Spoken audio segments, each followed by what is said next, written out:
I think the NHS could create massively greater patient satisfaction by deploying certain behaviours and techniques. Like what?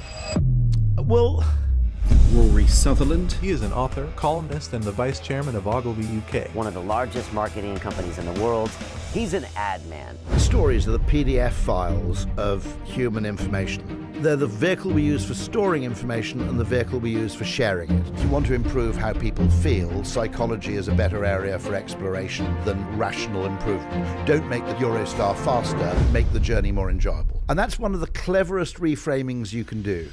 The Uber map is a psychological moonshot. What bothers us about waiting for a taxi isn't actually the duration, it's the degree of uncertainty. And if you have a map which shows you where the taxi is, you're basically relaxed. You can genuinely perform magic in perception. What is the seat covering for the Tesla? It's called vegan leather. Now, actually, to be honest, we would have called those plastic seats back in the day. If it makes things feel more valuable, is it a con? Without further ado, I'm Stephen Bartlett, and this is The Diary of a CEO. I hope nobody's listening, but if you are, then please keep this to yourself.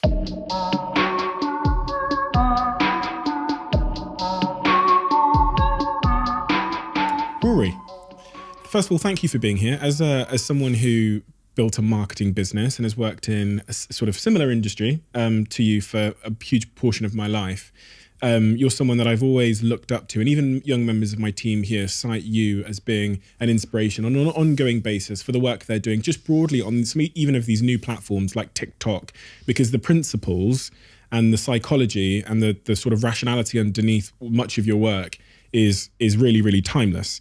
So thank you for being here. That's a great honour. Oh, no worries. And we'll get into some mutual fanboying later.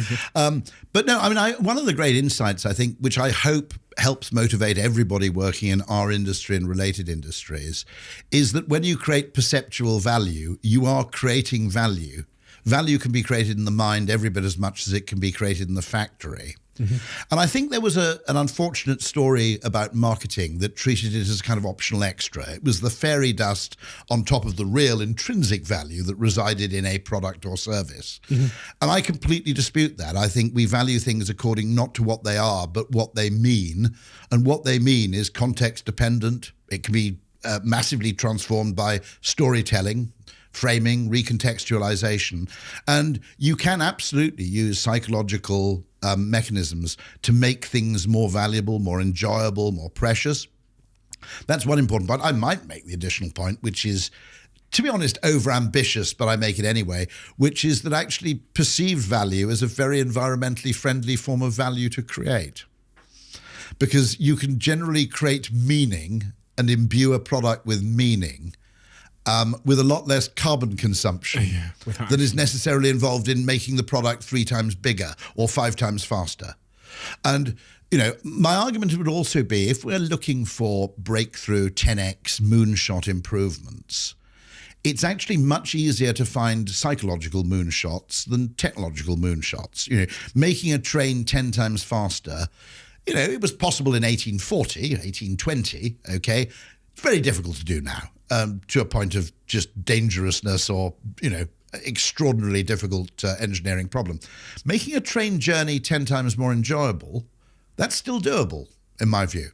Give me an example then. What's the example that always comes to mind for you of where someone has managed to put tremendous moonshot style value on something, a brand potentially, just with marketing and advertising?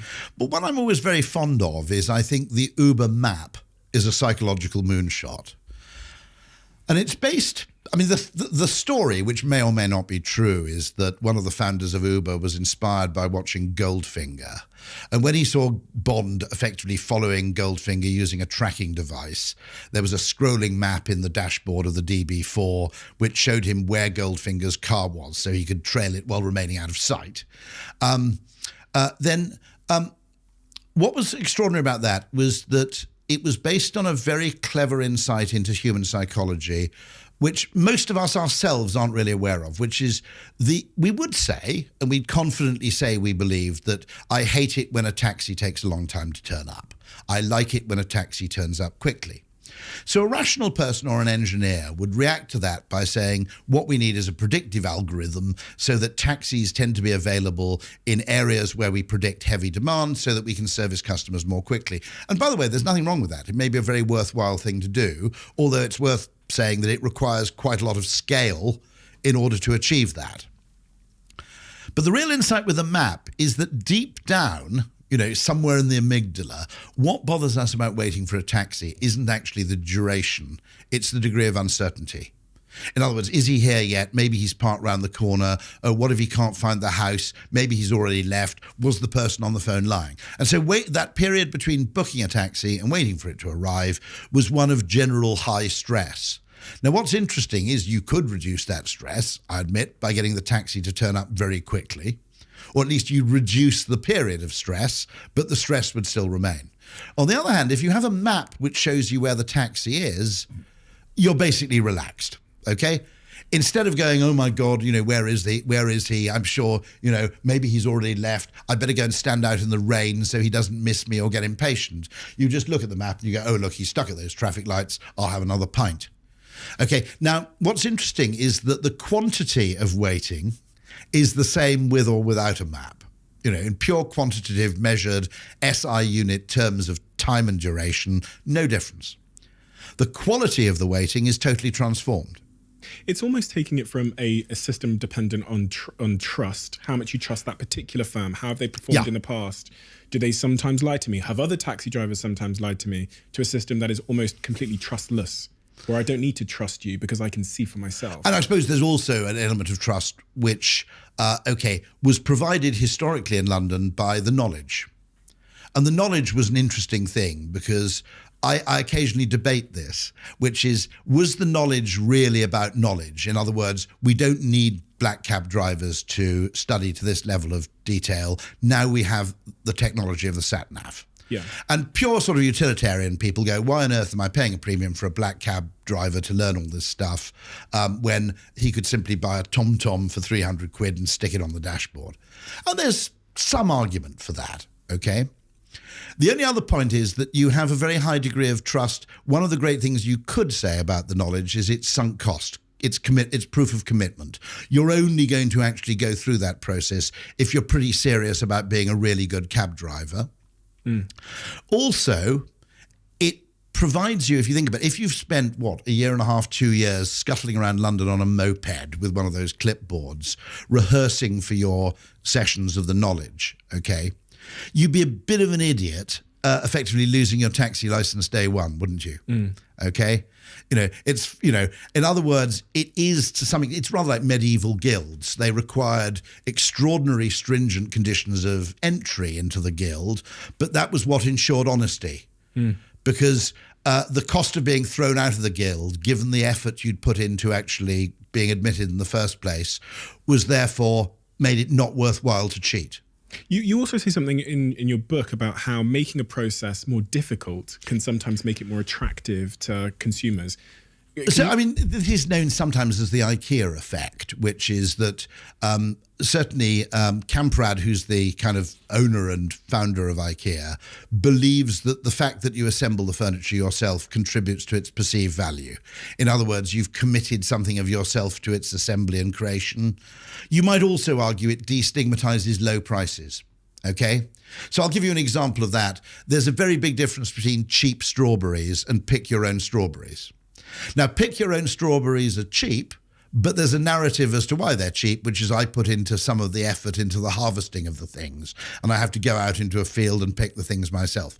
Cheap strawberries, by contrast, may create some degree of uncertainty because you look at the market and go, well, if these strawberries were really good, why wouldn't they charge full price for them? What's wrong with this?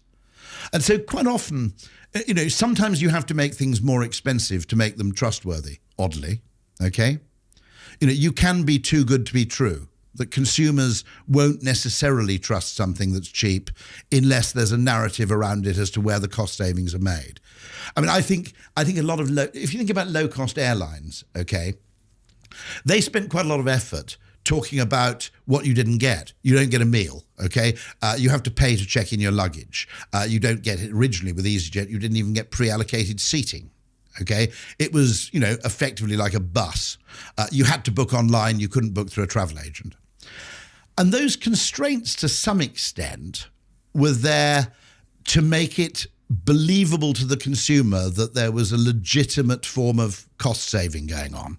Now, if you'd launched EasyJet and you'd said, we're just as good as British Airways, but we're half the price, the untrusting consumer is going to ask, how are you doing this?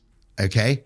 Does it mean you're not servicing the engines, or the pilots are all on day release from prison or something, right? You're going to start having doubts. So interestingly, sometimes negative stories around a product can be used to offset the negatives which a consumer would tend to imagine. If IKEA had ready assembled furniture which wasn't sold in a warehouse, it was sold in a kind of posh Heels style emporium, we'd think there was something a bit iffy going on.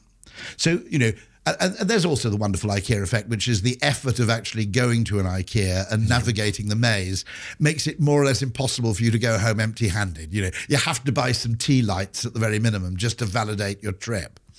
Now, I suppose the earliest manifestation of this, although it's sometimes called the IKEA effect, was a very famous marketing case study for Betty Crocker cakes, where they had a cake mix where you just added water, put it in the oven, created a cake. And it didn't sell very well, and a psychologist came in and said, there isn't enough effort involved in this to make it feel like cooking. And so they added the slogan, just add an egg. The addition of the egg, although it actually imposed a cost and a small degree of effort, suddenly made the product much more popular. Why? Now, the idea would be that now it was actually cooking. You were preparing something for your family. You weren't just cheating. Perhaps. I mean, it's an interesting debate because we don't fully know that this wasn't tested to an absolutely robust level of academic certainty, but nonetheless, it's a very popular anecdote within marketing that sometimes the counterintuitive, I think that's all you need to derive from it, okay? All you need to derive from it in business decision making is sometimes the counterintuitive approach might be better. And this, I was thinking then about these modern sort of meal delivery companies. So you have, obviously, on one end, super convenience. You have Uber yep. Eats, etc., delivery. And then you have this middle ground of where we'll send you the ingredients and tell you how to put it in the pan. And we'll measure So that would be Gusto or HelloFresh. Yeah, exactly. Yeah. But you just got to put it in the pan and mix it. And it will only take you 10 minutes or so, which I think is kind of probably appealing to the same sort of psychological desire to feel like you cooked. It's a very strange thing because one of the founders of Gusto actually met me shortly before lockdown. And I couldn't really make sense of the product, okay, at first. And this, by the way, really interests me because Bill Gates once said of technology that the problem we have with technology is people don't know how to want the things we can offer them. And one of the things that increasingly fascinates me is products which an economist would call them an experience good, where it's only really possible to perceive their value by actually using them. And I have to admit, when I was presented with Gusto and HelloFresh, I thought, this is kind of dumb. I've got an, a Ocado account. I can order things from Sainsbury's for click and collect. I've got, well, my wife, more accurately, has got 20 or 30 cookery books of various kinds. All I have to do is pick a recipe from a cookery book, effectively order the necessary ingredients, follow instructions, cook at home, job done. Why on earth would I want a box with, pre-selected ingredients in the right ratio arriving with a recipe card? But anyway, I met this guy and he said, look, I'll send you a free box.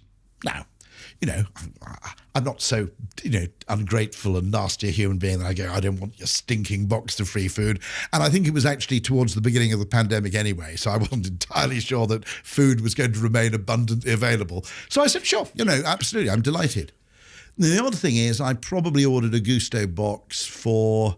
the only reason we stopped was actually we had our kitchen replaced and had a period without an oven. But pretty much every week, my assistant Anna, who's in the next room, has also had a Gusto the majority of weeks for 2.5 years, ever since experiencing it. You asked me to explain this. I mean, this is what's so glorious, which is I can't quite explain why once experienced, this is such a compelling benefit. Try. Okay. It possibly is the fact that because these ingredients are in the right ratio and have a limited shelf life, it forces you to cook them. And therefore it forces you to cook what ends up being a restaurant quality meal at home with not too much effort, okay?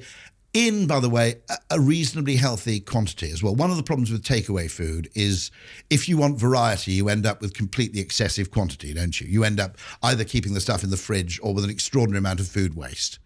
Because unlike a restaurant where they think, well, if we give them slightly too little food, they might order a pudding or something else.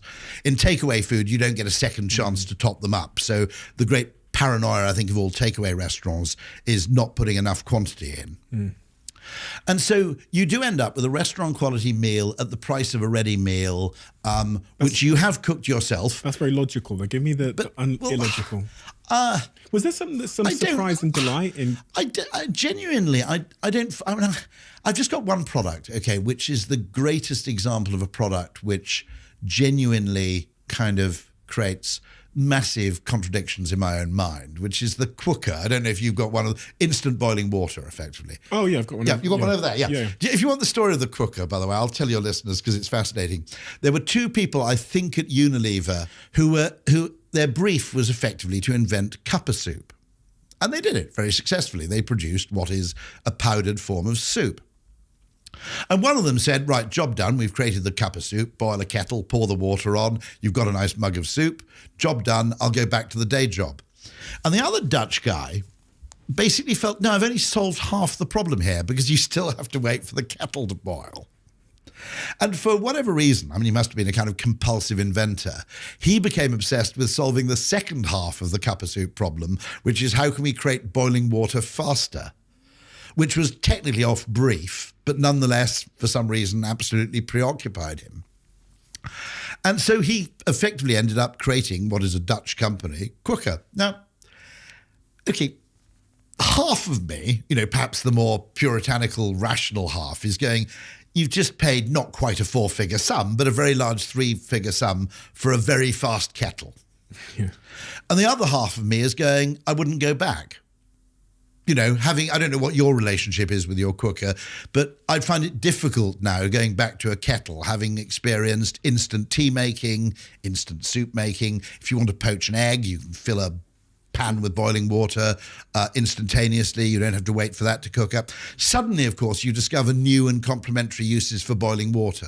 That all seems very logical to me. That makes perfect sense. Yeah, I mean, the only thing is, I think you've got a lot of products which are much, much easier for you to defend or understand or appreciate in retrospect than they are for you to write a check for in advance. Right, I've got you. And that's a marketing problem. The electric car, by the way, one really interesting question I always ask about any technology, which I think is a question that's asked too little. People ask, what are the unit sales of this technology and how fast are they growing? Actually, any new technology grows very slowly to begin with. It's a sigmoid curve. Nearly anything significantly new starts off fairly niche. Yeah. And the reason is that the two driving forces of human behavior are habit and social copying. And therefore, when you've never done it before and none of your friends do it, doing something is much more difficult to do. I mean, I'm old enough to remember the time when the majority of my friends said, I don't understand why you'd want a mobile phone, okay? I mean, I can actually remember when I used a mobile phone on Oxford Street in 1989. 2 people shouted abuse at me from passing taxis. It was like a brick. Right. It was a social statement. It wasn't my phone. We had company phones and we signed them out for the day. But just the act of using one of these things in public would expose you to a general opprobrium. I mean, it's impossible for anybody now to think back on that because I don't think anybody knows anybody without a mobile phone. The example that comes to mind for me, and it's also to do with a cooker. I didn't call it a cooker. I just call it the tap. But yeah, instant hot water and instant cold water is music. And a friend of mine told me the story of standing with the HMV, I think it's HMV CEO, looking out on the shop floor at all these people buying CDs. And he said to him, we'll always have a business because people love music. Now, what he got wrong is he was right that people love music, but they don't love getting in their car, driving in the rain, and then getting a piece of plastic, which they can then get damaged very easily. They can only carry a few of them and driving it back to the house. People loved music. And he only really found But they didn't that out. really like CDs. Yes. I might make a point, by the way, that in terms of its if someone has a design sensibility, in terms of its proliferation, the CD, laughably named jewel case, the plastic hinged case in which the CD came, was probably the nastiest single manufactured item in everything from environmental terms to just usability. The fact that it opened with a horrible sort of cracking snap. Now, what's interesting is that vinyl has made a resurgence, but I don't see any sign of a CD resurgence any more than I see. There are a few weird people who are back into cassettes, aren't there? But I think that's fairly nichey. Yeah, I mean really. That's kind of like lomography and photography. It's one of those sort of weird countercultures. But I can understand. I just about understand. It's slightly weird when my daughter asked for a gramophone player for her birthday, because I'm kind of going. I was born in 1965. I spent my whole life trying to get rid of the nuisance of physical music to, effectively something akin to Spotify, and now you're weirdly reverting to this thing. It made no sense to me. Possibly there's an element that if you're really devoted to a particular band, you want to spend money and signal your devotion in some physical form. I don't know what's going on there fully. I think, is that not just a case of like scarcity? Yeah, I suspect one of the curses of capitalism is recursive fashion. Exactly. Yeah. So Jeremy Bullmore, who's now, I suppose, in his late 80s, wonderful guy who was the creative director of J. Walter Thompson. He was a director of WPP for many years. He made the point, and by the way, as you get older, you realise much more of this. Here we go again. Because you have greater chronological context in which to appreciate it. But he made the point that when he was a child, all cheddar cheese came with a rind.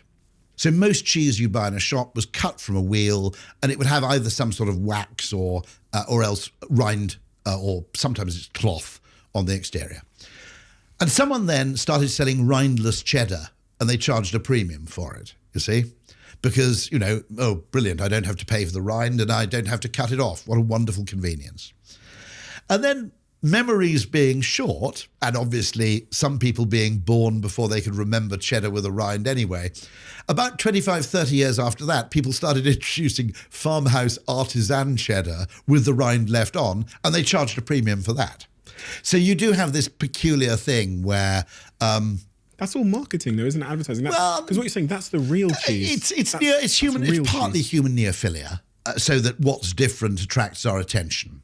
Okay, so undoubtedly we disproportionately pay attention to things which are new or seemingly different, and we're novelty seeking to a great extent. What is the story though? If I buy that artisanal cheese, the story for me, especially it being artisan, is this is the real cheese. In my head, I immediately go, that supermarket stuff is just fake processed, but the rind signals that this I'm paying for real cheese. Well, I mean, we can look at the interesting. Exactly, it's a recursive trend. Yeah. And of course, in fashion, it happens all the time. That the most bizarre fashions, including sort of flares and Afghan coats, and sequins have made a massive comeback. And and the truth is that when they come around a second time, the context is different, so they mean something different. You see the same with brands like Fila. Like these old brands have exploded. Fila's a good example where it became, when I was 10 years old, but if you bought Fila, you had no money and you weren't cool. No. When I was 20, if you had Fila, you were the coolest person. Burberry had that as well. They went from being, oh, if you're wearing Burberry, you are a bit of a roughie, right? You're a little bit rough as a person, to this kind of, I guess it was a branding exercise where Burberry then became really cool again, maybe because of So part of the term for this is sometimes counter-signalling. It was a bit like hipsters drinking Pabst Blue Ribbon, I think it's called, which is it was historically down-market blue-collar American beer. Right, okay. Okay, it was down-market of kind of Budweiser and the other, and Coors and so forth. And this is a really interesting thing in human behavior, sometimes in marketing itself, but also in how humans market themselves. Because I think one of the conclusions we've got to come to, and we have to admit, and which the better understanding of will be, I think, central to understanding how we solve things like the environmental crisis and indeed overconsumption, is that the human brain itself has quite a large marketing function. It has an accounting function. It cares about the efficient use of resources. It has, all kinds of kind of algorithms and heuristics that are kind of in many cases innate and built in. But it also has a marketing function. It very much cares about image and status. Effectively, what something you do means to other people. Now, one thing that is common to lots of animals is signaling. The most common example is the peacock's tail, elk's antlers, things you do, often costly things you do, to demonstrate that you can do them. Ferraris. Okay. And, in many cases, Ferraris in London, of course. Yeah. The extraordinary thing when you think about it is having a Ferrari in central London is about as deranged a car choice as you can imagine. Okay. But the very fact that it's impractical and ludicrous is almost what gives it meaning. Okay. As I said, if this is a very mischievous sentence, but if people were attracted to people who drove expensive vehicles, okay, then they'd find lorry drivers more attractive than Ferrari owners in many cases, because the truck is actually more expensive as a vehicle or a really luxury motor coach. But the motor coach actually has a practical function which diminishes its signalling value, because if you want to show that you really have resources to spare, nothing beats waste. Indiscriminate waste shows that you really have resources to spare, or you pursue things that are disproportionately scarce. The really interesting thing with humans, though, and I don't think there's a case where animals do this, is they also practice something called counter-signaling, which is showing that you don't have to try because you're confident enough in your other attributes. Okay, so an example of that would be in academia, a professor who's aspiring to get let's say, a named professorship or tenure will go around in a suit, okay? A tenured professor who has job security for life will go around dressed like a tramp. If you've won a Nobel Prize, my hunch is, once you've won a Nobel Prize, I think famously George Stiglitz used to actually turn up at the World Bank with no shoes on, okay? Now, interestingly, you do that. It's a bit like that old joke, why do dogs lick their own balls? Because they can, okay?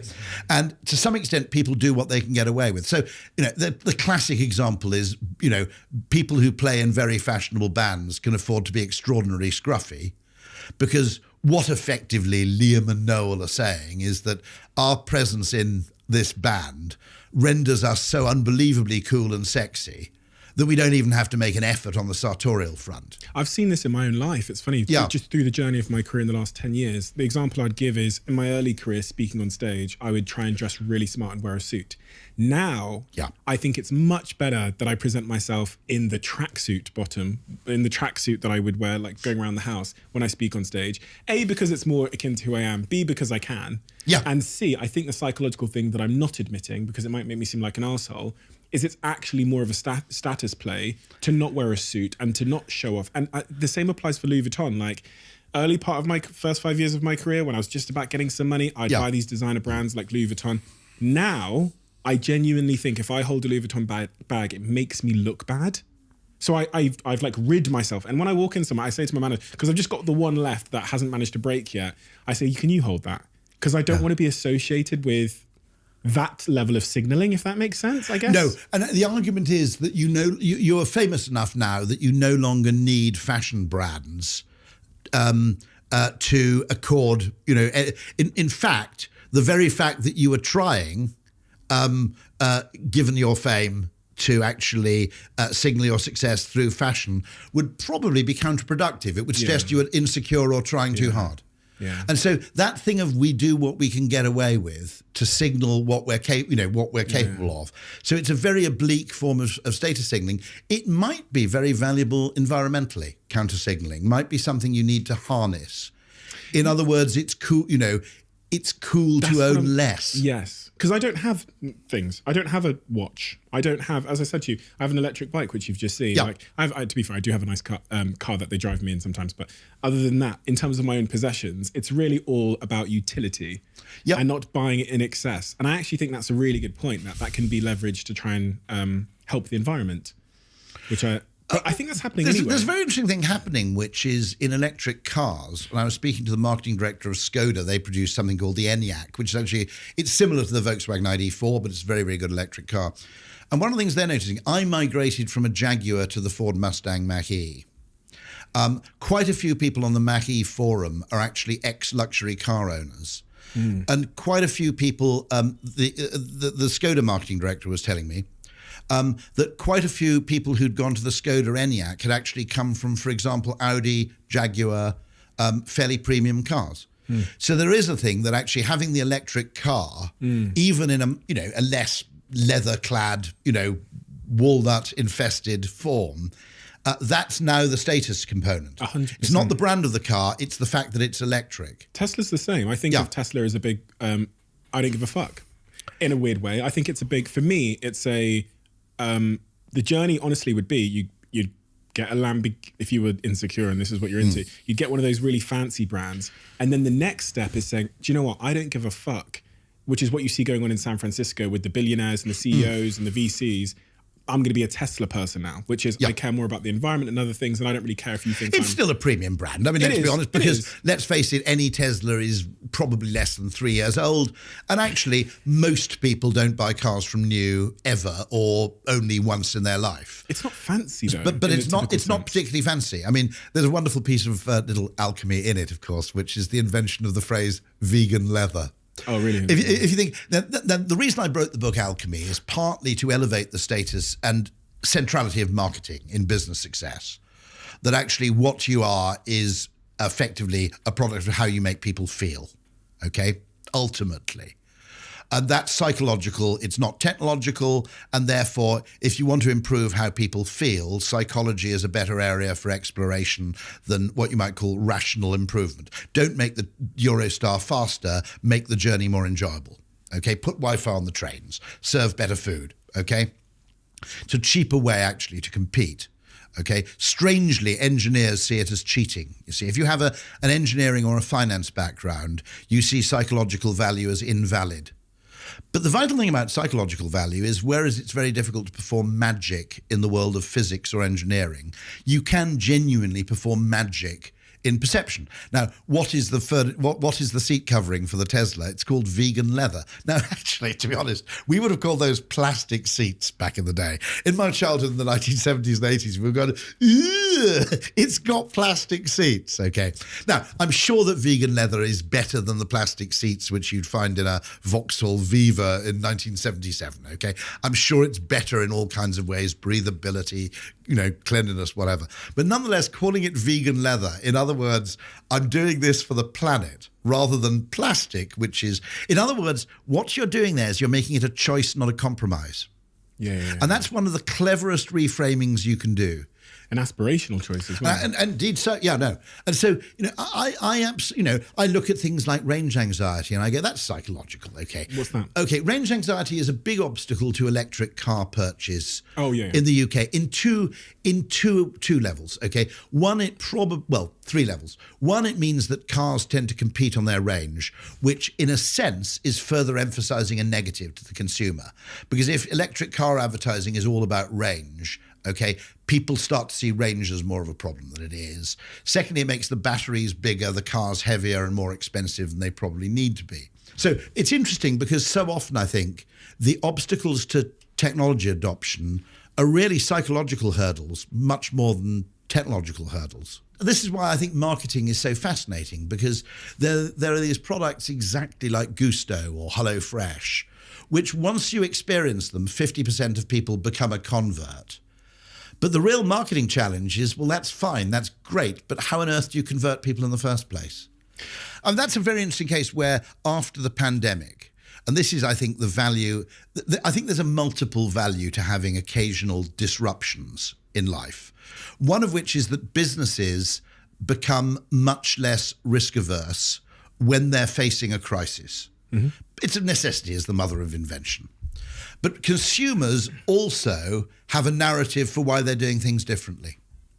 I mean, in a way, you could, if you looked at the whole path of human history, the 1930s in the United States, i.e. the decade immediately after the Great Depression, was probably the period of greatest innovation in terms of, human welfare in everything from cars, aircraft, etc. It was an extraordinary period of innovation.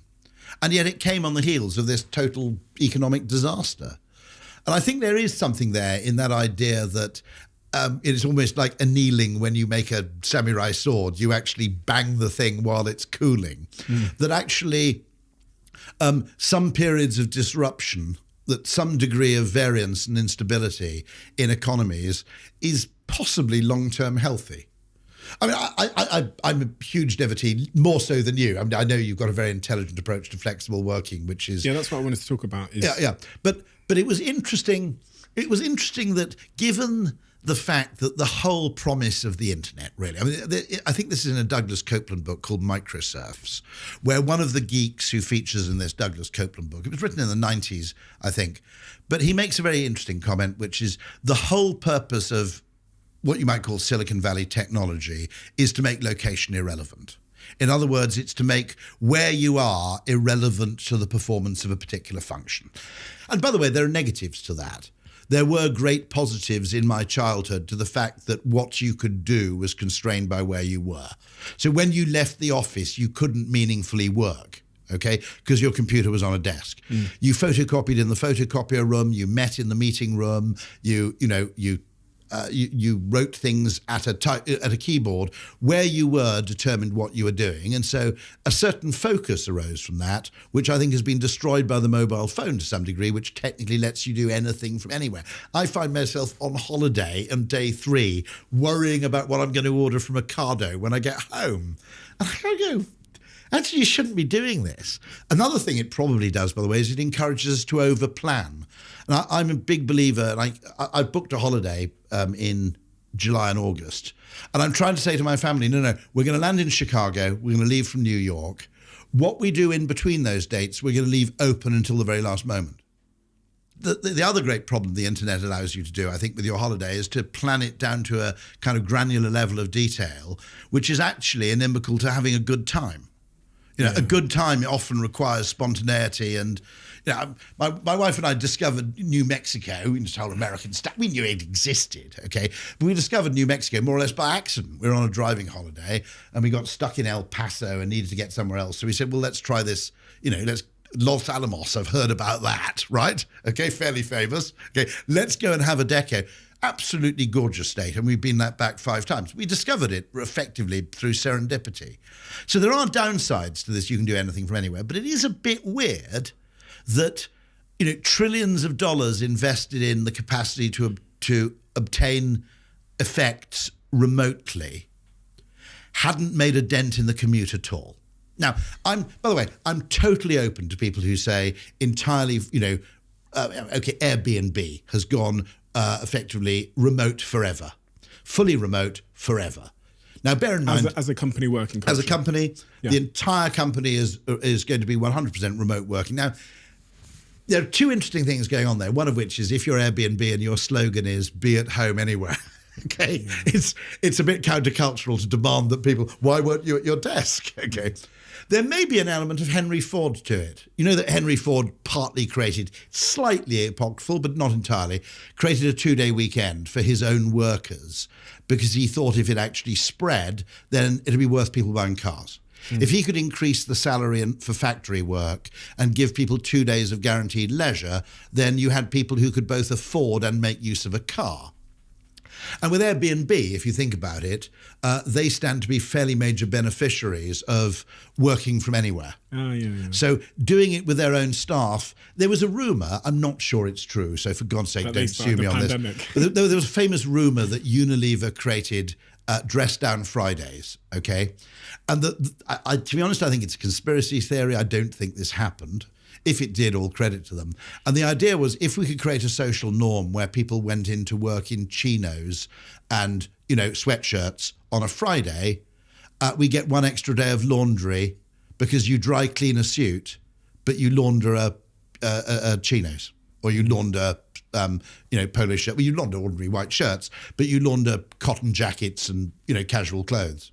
So the argument was it was actually a laundry maximisation ploy by either P&G or Unilever. Not sure that's true. It would be very clever if it were. But Henry Ford undoubtedly did write about this, that creating leisure was part of his strategy for selling cars.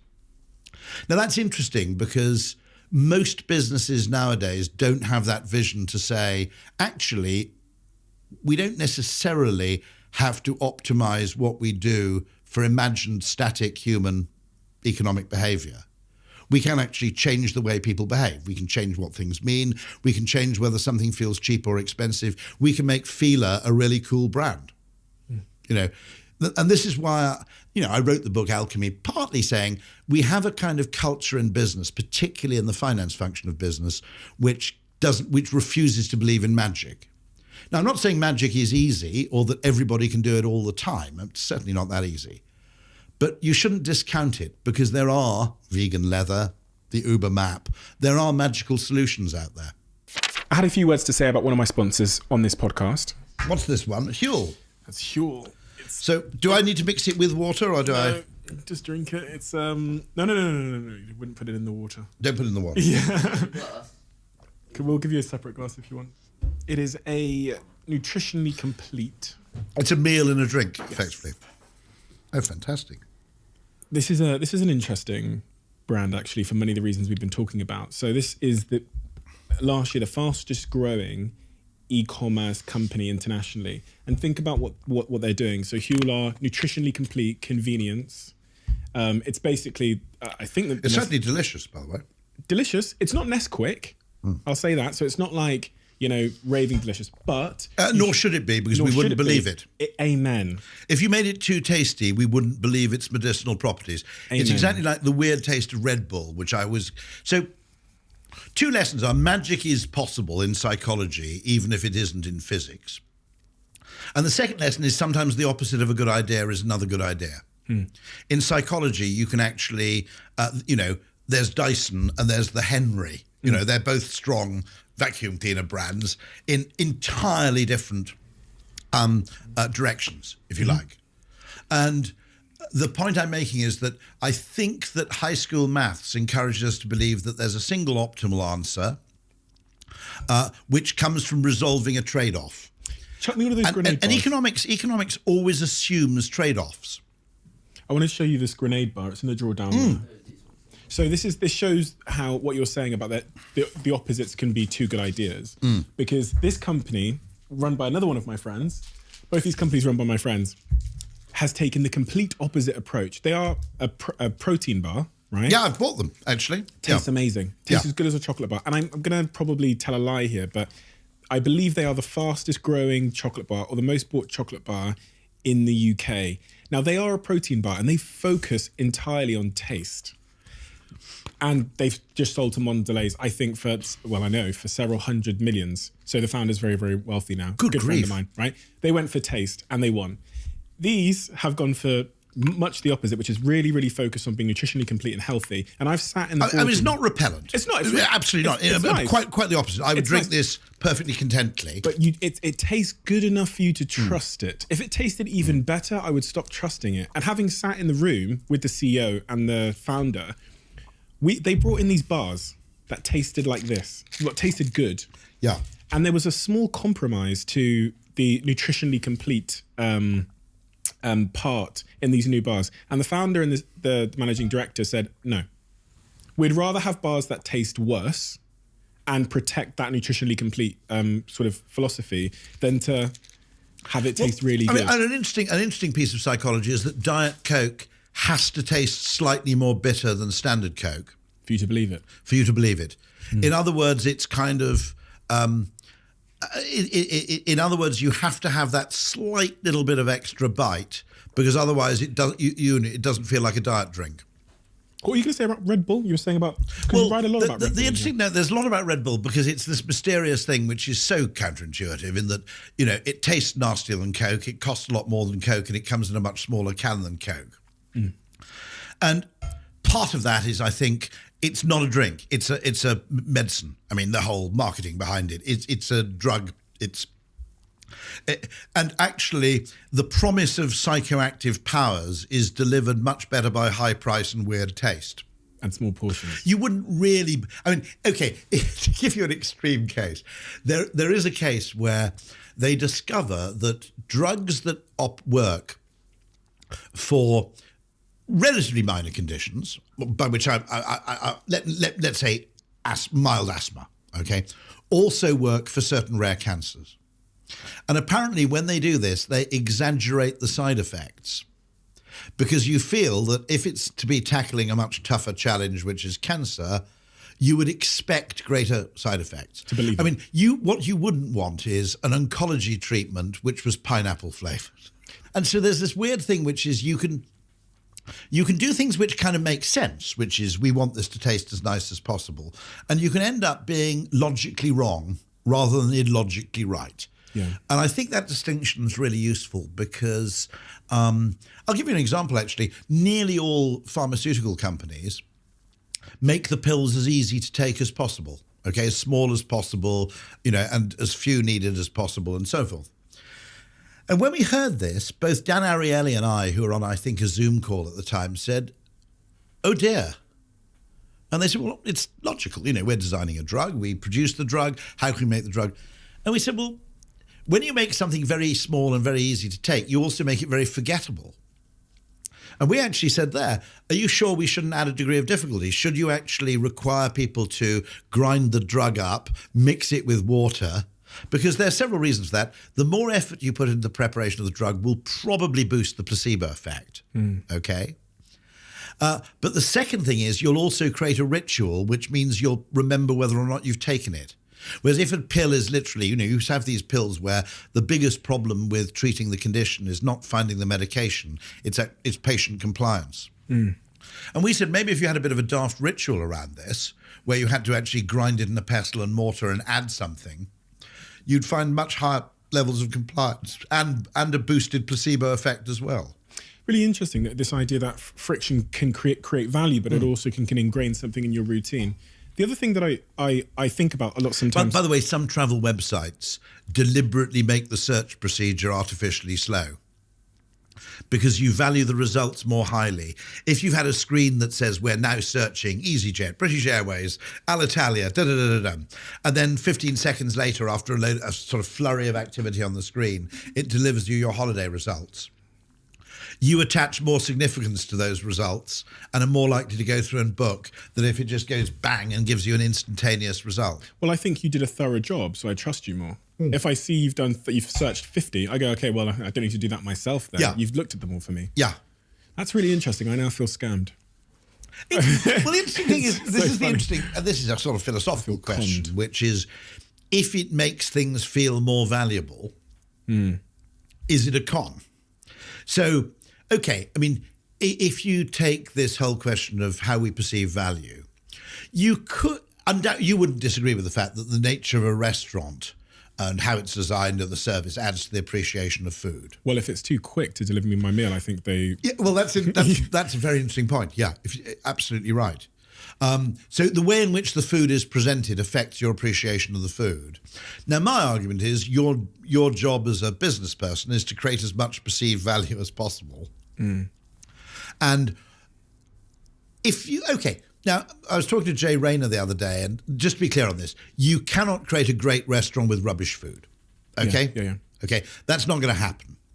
But once you reach what you might call table stakes in terms of food quality, the things that make a restaurant great are often what you might call tangential to the food or the meal itself. The magic. And it's atmosphere, decor, theatre, who the other diners are. It can be all manner of different things. And so just as I think you're wrong running a restaurant where you say the food is the only thing that matters, because you could serve Michelin-starred food in a restaurant that smelled of wee and nobody would enjoy their meal, even though the food was objectively superb. I think the worst thing you can do in both environmental terms and in business terms is to create underappreciated value, is to go to the effort of manufacturing something without actually working out how to allow people to realize how great it is. Scarcity in packaging. One of the things that I saw one of my favorite brands the other day do a trip around their warehouse, showing the warehouse. And on one hand, I loved seeing the warehouse. I love seeing the craftsmanship that goes into it. And then they panned across to this big rail. And I saw the item that I buy, and I saw like thousands of them. Yes. And I remember thinking, oh, fuck. And it made me reflect on what Apple do by just laying out like one of the products on the shop floor. and how much more that makes me think there's tremendous value because I just see one iPad and one phone and one watch. There is a kind of genius to that. Yeah. The ancillary products, they will show in some sort of bulk, won't they? Yeah. And if you're buying mouse mats or something, they don't mind having 10 of those. But the mainstream products, there is one of them and the rest of them are kept out of sight. Yeah. Which is very interesting. Brands don't do that enough, I don't think. There is also that interesting question about the tour of the warehouse, which is, how much do you want to let people in on the reality? Yeah, because it can be like, it can kill the magic to a certain point, depending on what's going on in that warehouse. It all depends. I went out and when we were working with La Perla, the famous Italian, lingerie brand, and I flew out to they were a client of ours. I flew out to Italy to their warehouses, and I read the story of Golden Scissors, the original founder who would make all of the lingerie with her hands and golden scissors. And I saw these women who all have another woman standing over their shoulders, ensuring perfection in the garments. And my biggest thing to the CEO of La Perla at the time was like, oh my God, you've never told the story of golden figures. You've never filmed this process. You're now just competing on the high street against these sort of cheaper lingerie brands who are selling at £30. You're selling at 150 and no one knows why. No. Because you just haven't told, you've not sort of, it's what you said said about. By and large, lingerie is a fairly insubstantial product. So Exactly. it's not as if you're getting. No one sees it. This is the So no one sees the craftsmanship. I had no awareness of that either. There you go. No. And isn't that, and I'll tell you what happened to La Perla. They went bust. And when I seen in Italy, just the unbelievable, the fact that all of the people hand sewing. They never told that story. They never told the story. On a slightly more prosaic basis, I always, every time I meet KFC, I always tell people that Colonel Sanders effectively founded KFC when he was 65 years old. He had a convoluted career, but he had spent about 8 years perfecting this recipe for chicken. And it's an extraordinary story. The fact that a multinational corporation was created by someone in there, basically at retirement age. And my argument is, I can't explain entirely why, but it just makes me think of the thing differently, knowing the foundational story behind it. Can I tell you a really easy way I found to do exactly that, to instill any product with a apparent sense of huge value in historic story, is just by naming it after a person. So if I have Italian spaghetti sauce, which I've just made in a factory, and I called it, I don't know, La Labelli's. Yeah. You immediately think of a family history that must have been attached to that product and years of iteration from this family. And it was so good that people now buy it en masse in Tesco.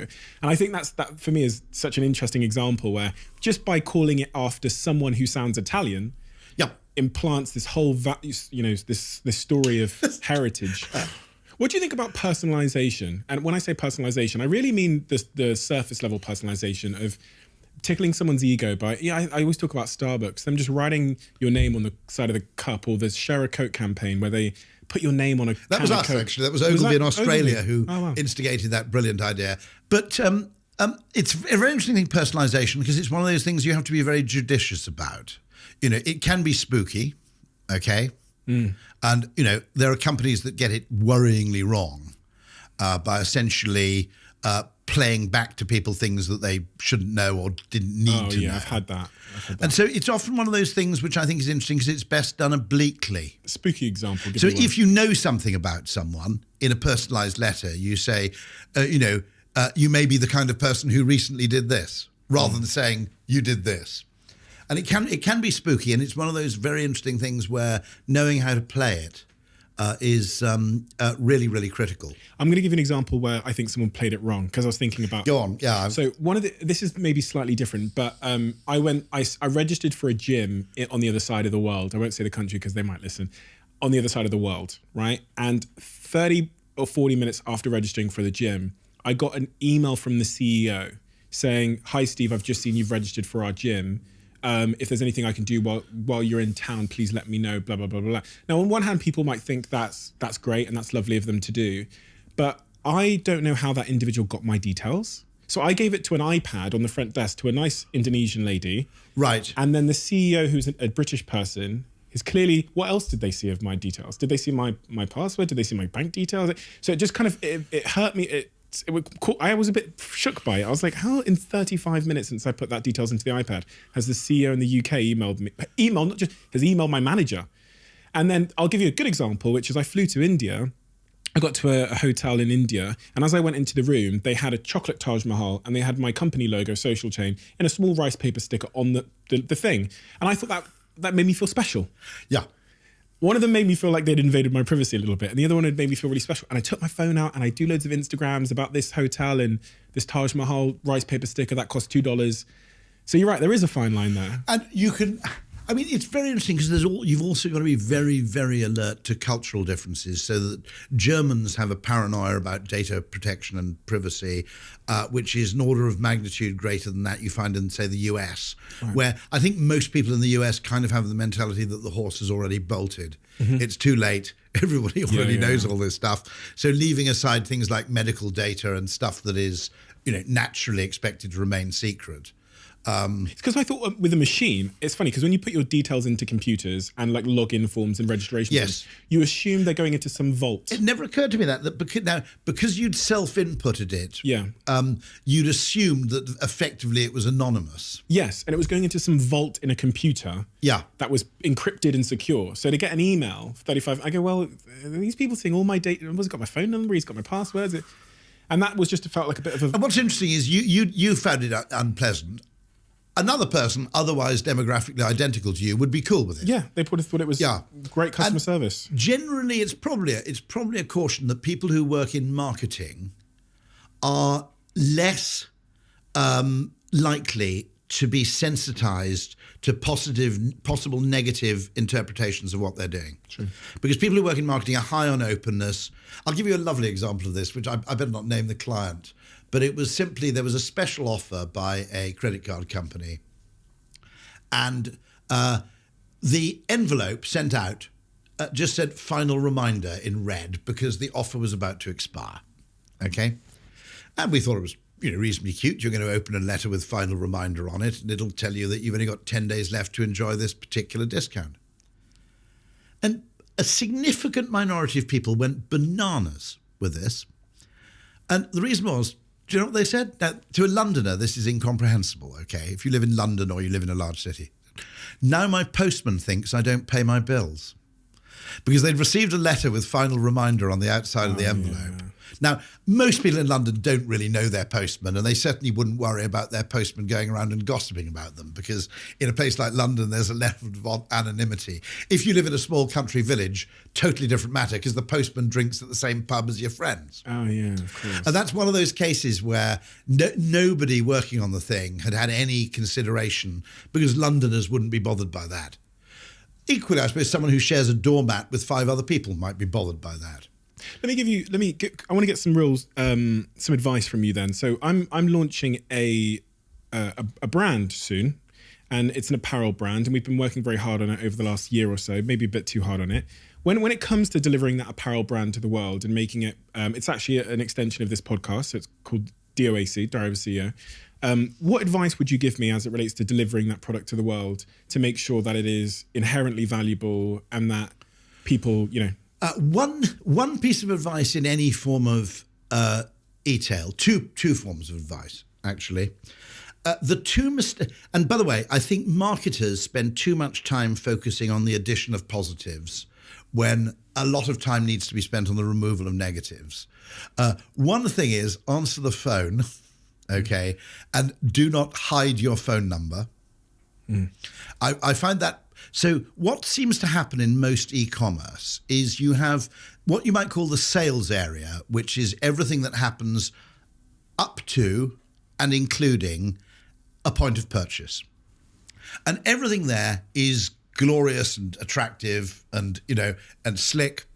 Okay, assuming, by the way, you don't have a weird question to ask.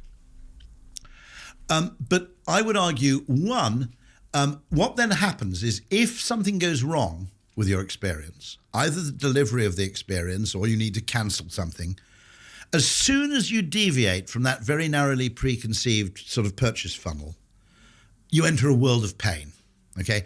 And the two things which are, I think, grossly underinvested in terms of e-commerce are one, giving, what tends to happen is once the marketing job is done, because the person has clicked buy, the responsibility for that customer is now handed over to people whose metrics are anything but customer satisfaction, their cost reduction. How can we make sure that nobody phones us up? How can we make sure that every phone call is as brief as is feasibly possible? And how can we minimize the cost of delivery and distribution? Now, one of the things I think is a grotesque mistake that most e-commerce providers make, not all of them, but many, is not offering you a choice of delivery couriers, for example. Okay? Now, I know why they do that. They want to put everything through one delivery courier so they can maximize their rebate through volume, economies of scale. Actually, I think two problems happen there. One, if you don't get to choose how your item's delivered, if anything goes wrong, you blame the company, you don't blame the delivery company or yourself. If I'd chosen to have it delivered by Royal Mail and it went missing, I'd blame Royal Mail.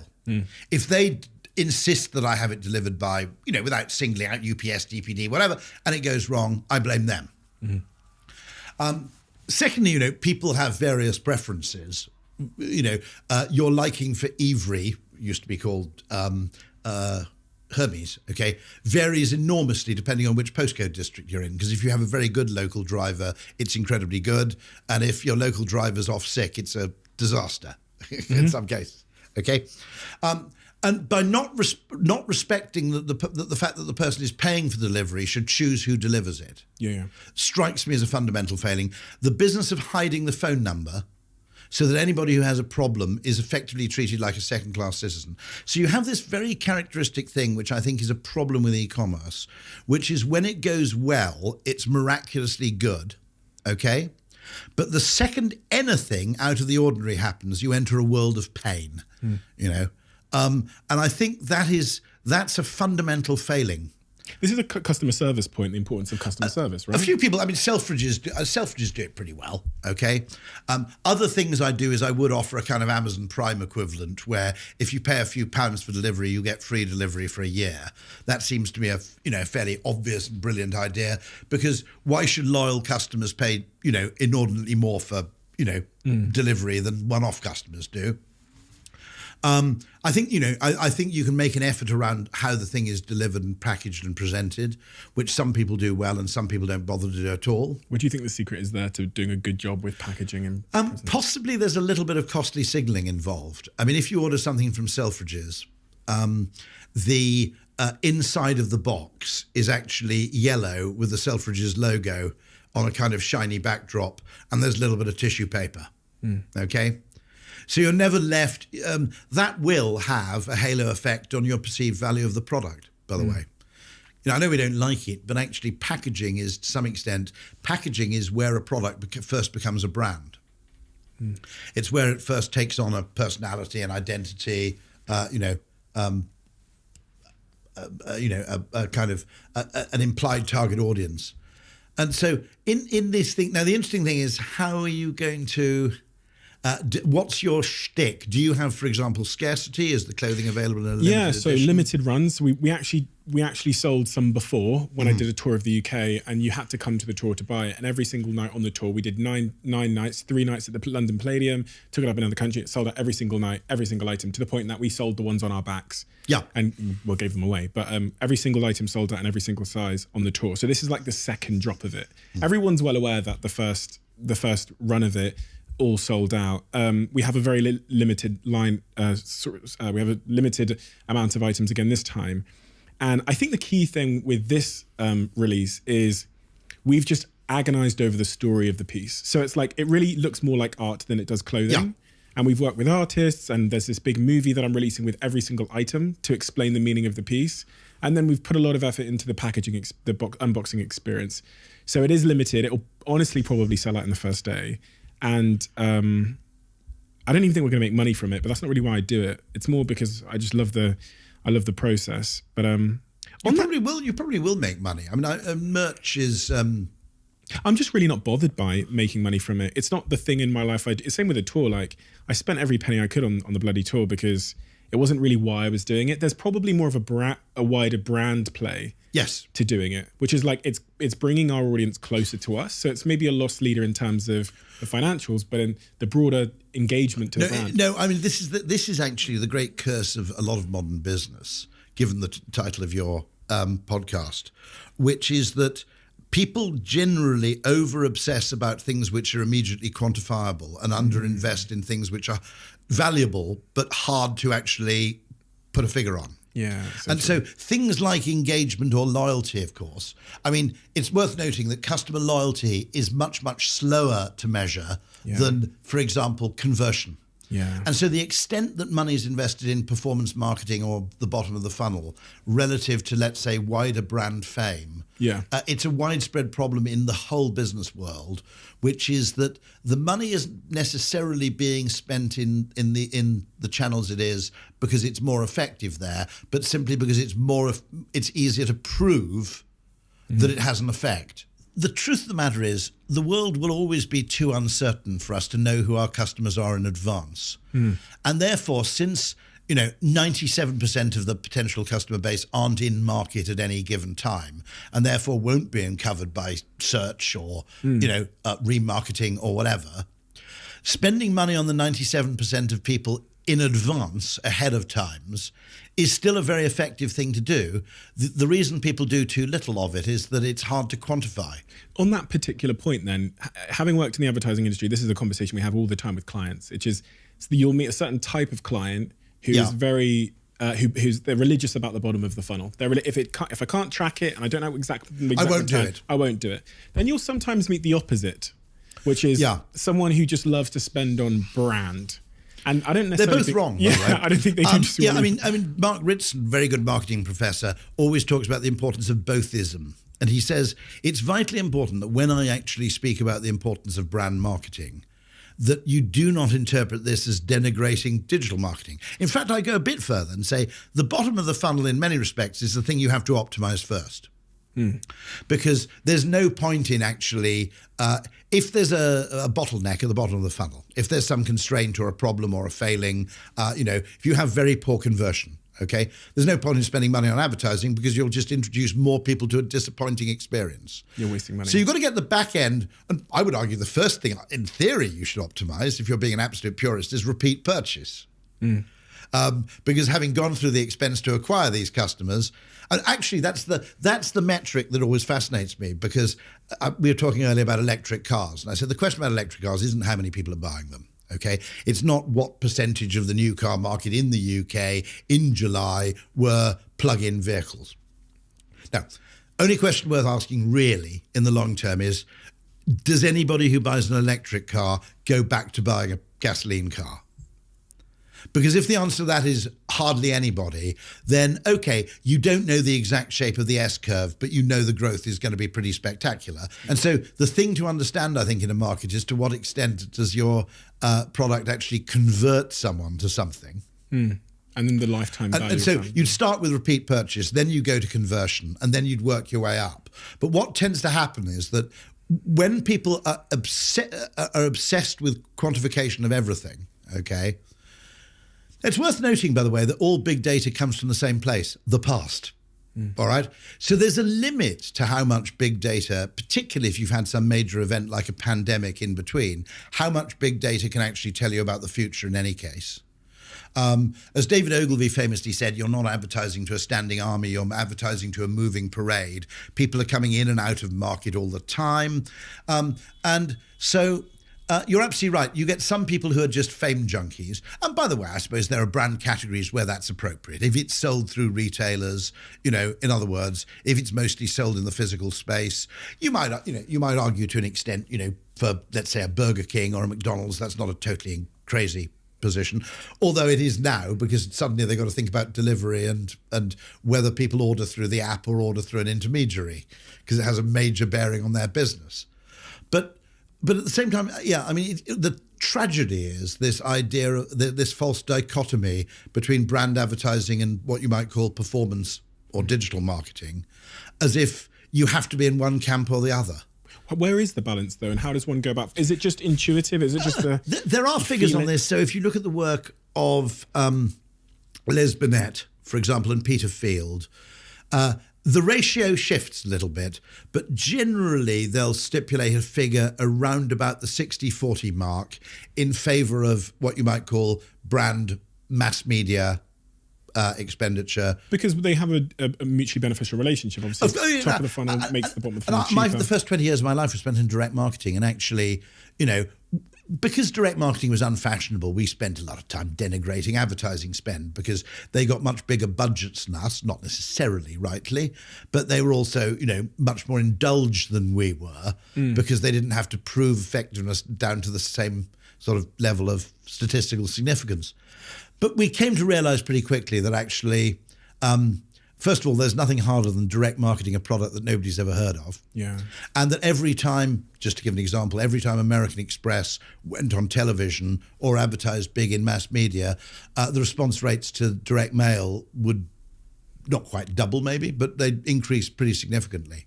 You had to work less hard. And you had to work. It's that wonderful phrase which comes from a book by, let me get his job right, his name right. I think it's Matt Johnson, who's just written a book called Brands That Mean Business. And his wonderful line is, having a great brand means you get to play the game of capitalism in easy mode. Yeah, so true.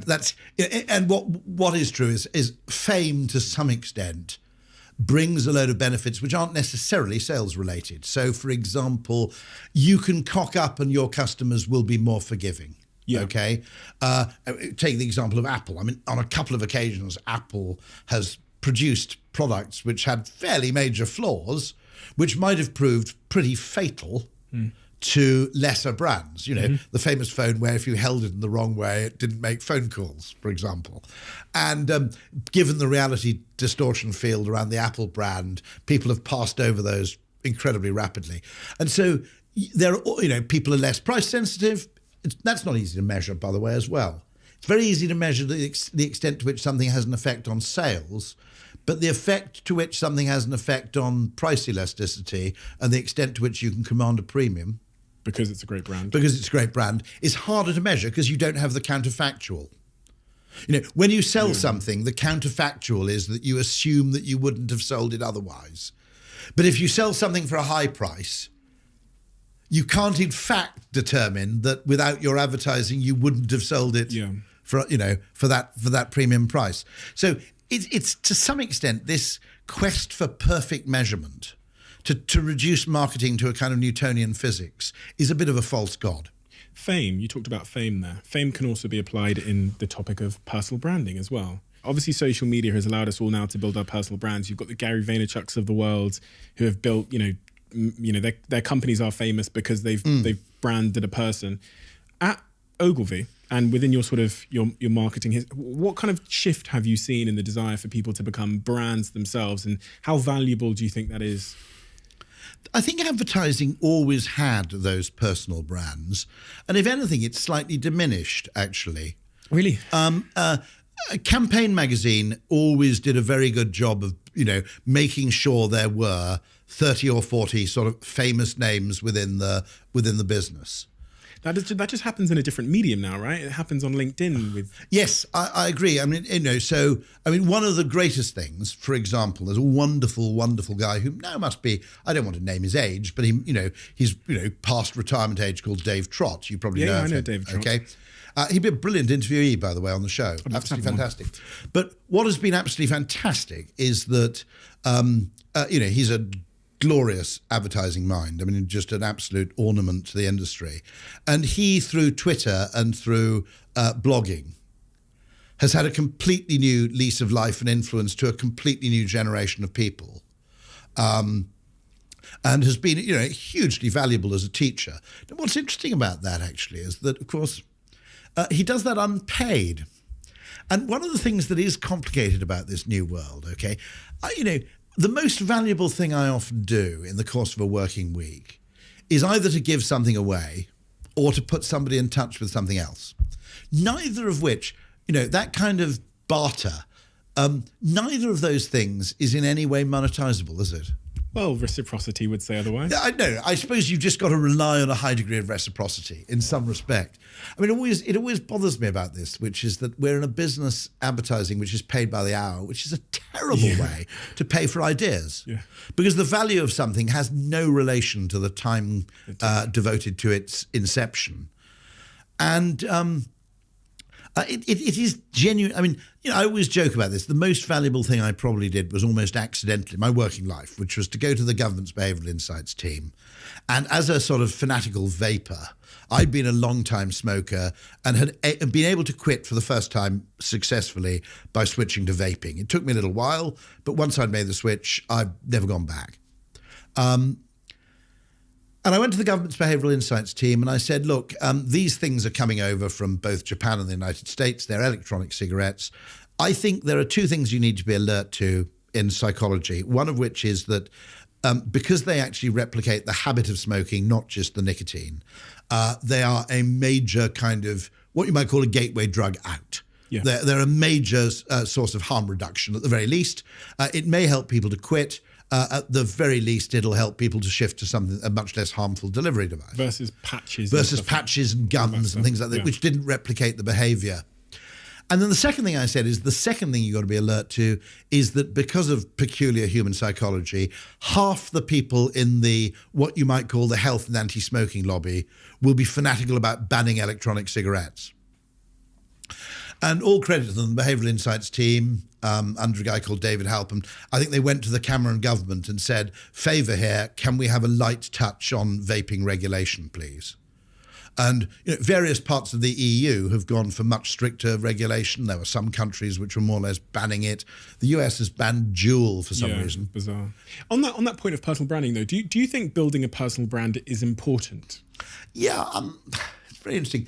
I mean, you have a personal brand whether you like it or not. But that's one really important point about branding, which is that everybody, and that's, by the way, why I think marketing is so important, because the brand is not the heated steering wheel of the marketing world, the optional extra that you can do without but is quite nice to have.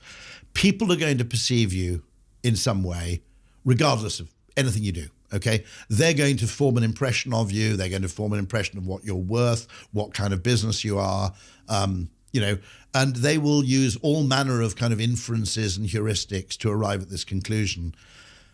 And in many ways, I suppose, this is why I argue that marketing isn't an optional extra, it's an essential, because the worst thing you can do is build a great product and fail to present it in a way that is convincing, appealing, attractive, or which confers status on its users. And the same applies for your personal brand.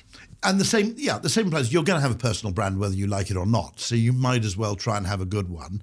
I think it probably is true to say that the personal brand requires sacrifice. That old saying that strategy is the art of sacrifice. But wait, not totally true. I think there are win-wins, What is the sacrifice of a personal brand? But, well, I suspect... You don't need to suspect. You've got a personal brand. Yeah, you have to have weaknesses as well as strengths. Now, interestingly, for example, one of the things that will be part of my personal brand is I'm not a CEO. I have no aspiration to be a CEO. And I know enough about myself to know I would not be good at that job. Okay? There are certain forms of ambition and aspiration which, consonant with a personal brand that I have, are basically there avenues that are closed to me. I'm not very good at administration. I'm very bad at making difficult decisions. Self-awareness is a personal brand strength. Yeah, I suppose. But I'm where I'd be useful. I'd be useful at making oblique or unusual suggestions. I'd be useful at getting people to consider the same thing in 5 different ways, or promoting a counterintuitive thought. I might be useful at suggesting somebody, I've got a fairly good personal Rolodex. Before you run off and do this on your own, why don't you talk to this guy at this university who's been studying this for the last 15 years?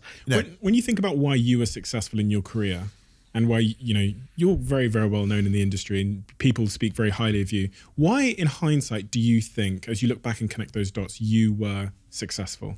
I think, and by the way, this is also an argument for, ethnic, cognitive, all kinds of diversity. I really, really love the advertising and marketing industry. I think it's a source of endless fascination. I think it's much, much more economically important than is recognised in the contribution it makes to innovation, to progress, to human flourishing, actually. So I tend to take a fairly positive take.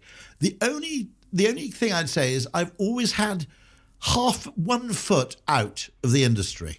I haven't entirely bought in.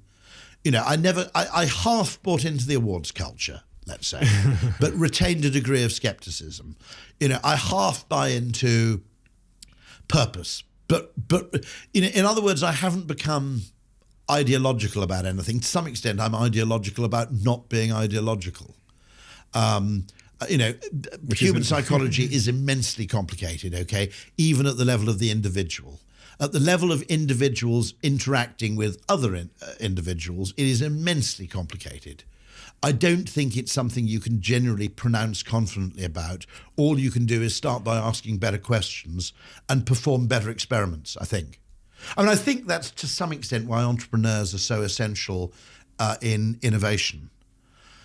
A bit of it is one disadvantage big companies have in innovating is that it's very difficult to get the timing right.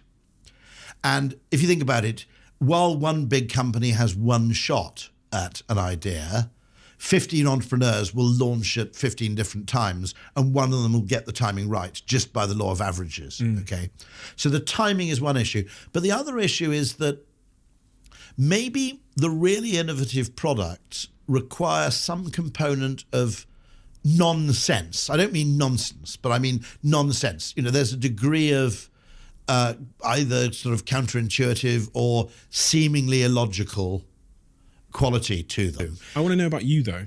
Okay. Why you were successful. So you said that sort of maintaining unconventional thinking. And it even actually struck me because when you said you went to this bug convention, giving yourself another point of reference to inspire creativity or out of the box, out of the industry thinking is quite clearly a huge advantage. Yeah, curiosity is probably the kind of table stakes in this business. If you're generally curious. What else about you, though?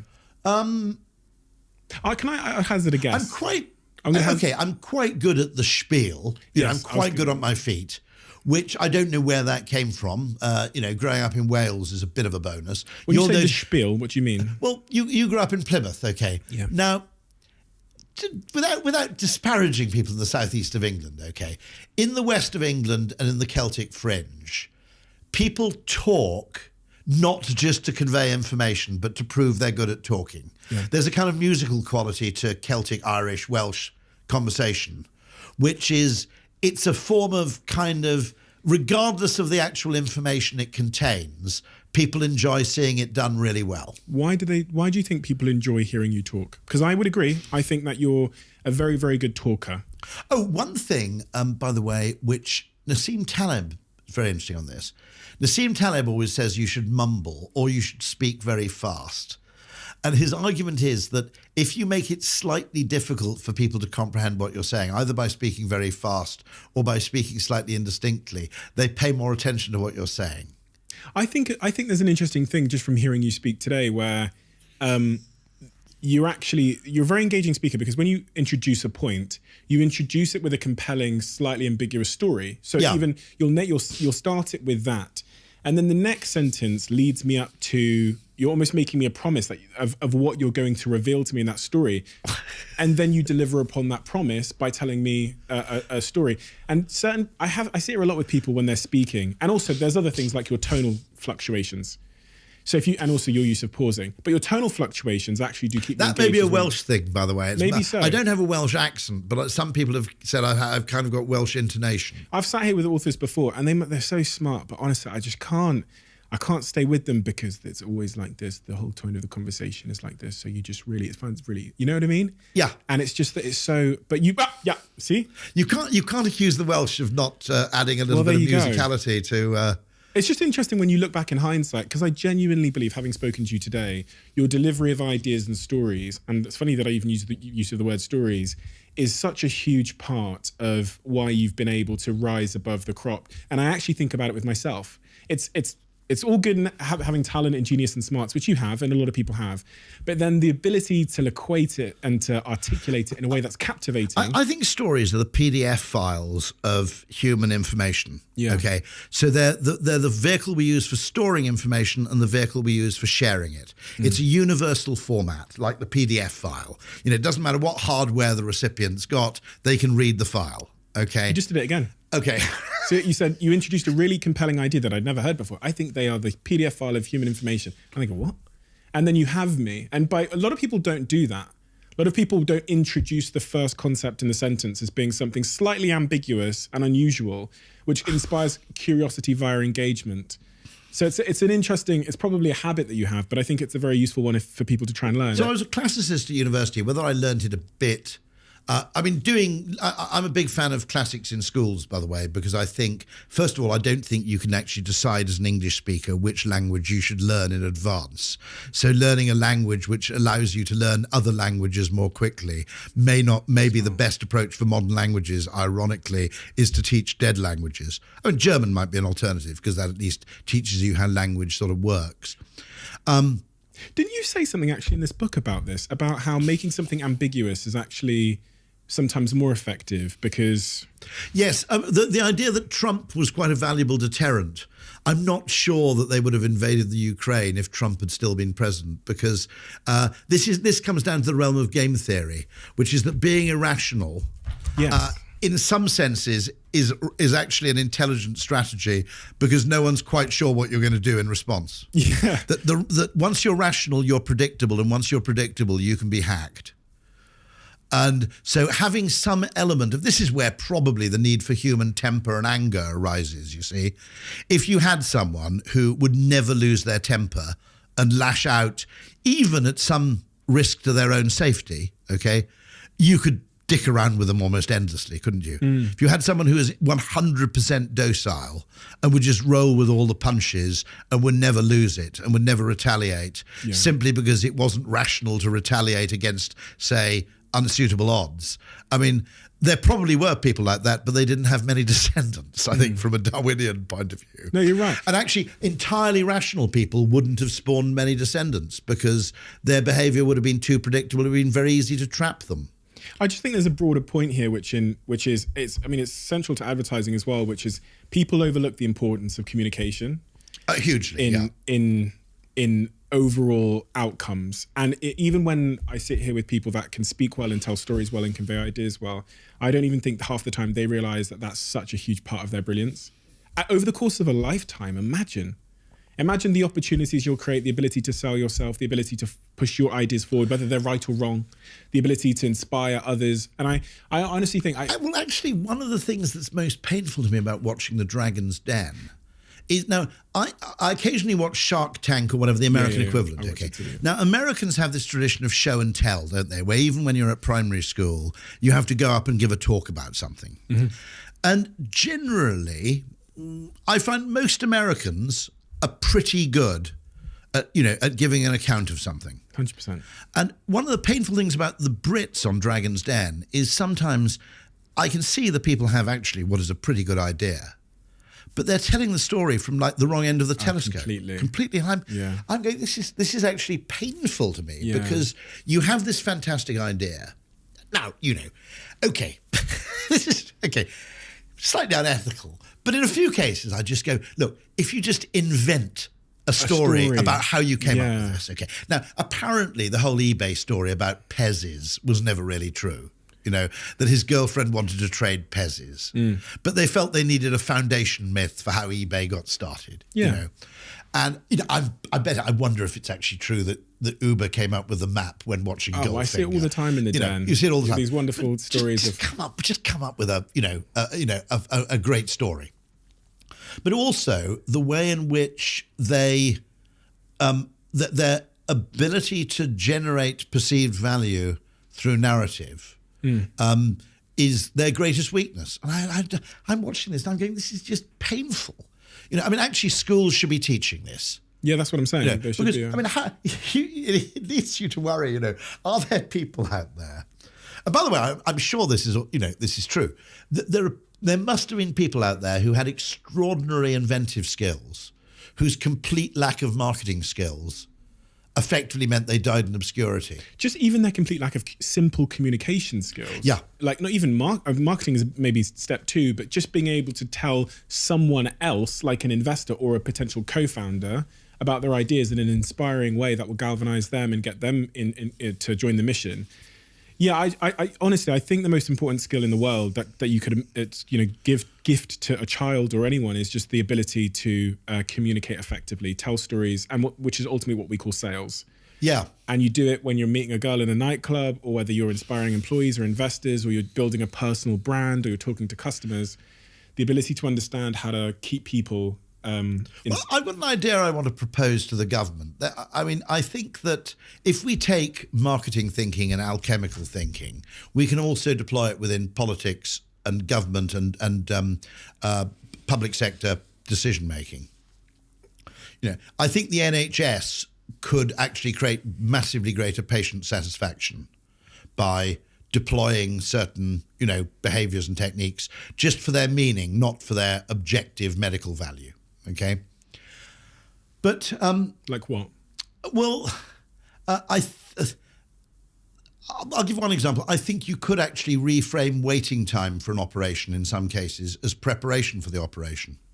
So if that time can be put to good use, actually losing weight, in my case, if ever I had to have invasive surgery, okay, if they said, okay, the operation's in 6 weeks, that means you've got 6 weeks to lose so many stone, and this is how we're going to do it.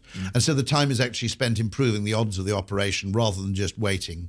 Secondly, you could probably borrow a tip from Uber, and you could continually remind them of the date, remind them of milestones, so they didn't feel that part of the reason they're terrified of it being 6 weeks away is because they think it's going to shift by another 6 weeks. It's a bit like there's a very big difference between waiting for a parcel to arrive, which you can track, and waiting for a parcel to arrive that you can't track. Yeah.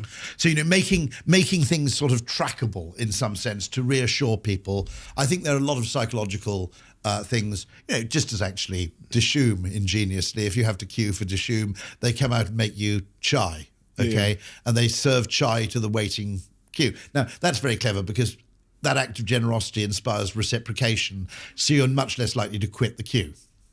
I think another one I'd do is I'd reduce student loans significantly if people had worked for 1 or 2 years before they went to university. I think that could be a major, major game changer, because at the moment. Why? Why would you do that? Okay, right. What happened? Okay, this is one of those invisible effects which nobody notices. When I went to university in 1984, okay, I had a private education, not a very good one actually, and I went to Cambridge in 1984. Okay, then if you had a degree from, let's say, a Russell Group university, it was sufficient to get you a reasonably good starting job, but it wasn't necessary. What happened when we expanded higher education was a degree became necessary but not sufficient. Mm-hmm. Okay? And so you have a bunch of people who might be better off or happier going straight into the world of work, who are now required to get a degree in order to start work at a kind of level in which they can reach positions of reasonable reward. Okay. Now, it wasn't like that. You could go into, well-paid work without a degree in 1987. You can't do that now. Okay, very easily. Now, I think if you reserved a whole load of university places, or you discounted university places for people who'd worked somewhere first, some of these people may well find out that they loved the business so much they wouldn't bother going to university at all. But you'd also create a social norm where there was nothing weird about not going to university before you started work. Mm-hmm. So you'd break that assumption that university automatically comes straight after school. But a third requirement would be, if we're going to educate people, it's not a totally crazy requirement of them to make them prove that they can actually function in the real world with other people. Because I'm not sure. I'm a bit sad that Kemi Badenoch was just knocked out of the Conservative leadership thing because, A, she didn't have a degree in PPE from Oxford, which is a positive in my book, but also she worked in McDonald's. Now, I'm not sure, genuinely, that in terms of tacit knowledge, understanding of the world, I'm not sure that I wouldn't have been better off with 1 year less at Cambridge and 1 year more working at McDonald's. I mean, we forget this. We have this extraordinary narrative that education adds to people's human capital, okay? And that somehow the second you start work, you become just, you learn nothing. This is completely the opposite of my experience. I learned just as much in my first 3 years at Ogilvy as I did at 3 years in university. The idea that working isn't educational And that the only way you can add to human capital or value is by putting people through these incredibly artificial sort of oblique intelligence tests, which aren't really very good. You're looking at a dropout, so I didn't go as one. The interesting thing, which must be true statistically, and it must be true simply because of Bill Gates and Mark Zuckerberg, is that the average Harvard dropout is almost certainly much richer than the average Harvard graduate, because even Zuckerberg and Gates on their own would make that a statistical necessity. Yeah, and I would not be surprised to hear that, because I think it also points to another characteristic that those individuals have that is conducive with success. We do have a closing tradition on this podcast, which is the last guest writes a question for the next guest. Yeah. And this guest has written a question for you. Now, their handwriting is not good. So I've been staring at this for about 15 minutes trying to figure out what it says, but here we go. If I asked you at the age of 16 who in the world you would have liked to be, what would you have said, and has your answer changed? Probably not. It probably would have been someone like John Cleese. I venerate Who's comedians. John Cleese? The comedian, John Cleese of the Monty Python. Okay. And Fawlty Towers. It probably would have been someone like that, I think, because I venerate comedians because they bring this extraordinary, fresh, I'm going to use a fancy epistemology. You know, their way of perceiving the world is and this is why I'm very much against politically correct sort of political activists trying to effectively censor comedians, because what you're allowing there is for a group of people who have an incredibly narrow, unsophisticated and moronic epistemology to legislate on people who have a spectacularly sophisticated and nuanced and complex sense of perception. It's completely the wrong way around. You know, comedians should be able to ban political activists for being boring in a healthy world, not the other way around. So yeah, I venerate comedians to a particular degree, I think. So your answer would have been comedian. I think it would have been some kind of comedian. I would have, you know, whether later on it might have been the Not the 9 o'clock news team. I didn't know who he was at the time, but John Lloyd, who is behind a great deal of actually very successful advertising, but also behind a great deal of very successful television comedy, has to be considered one of the all-time greats. And has your answer changed? No, not really. No, I still venerate those people.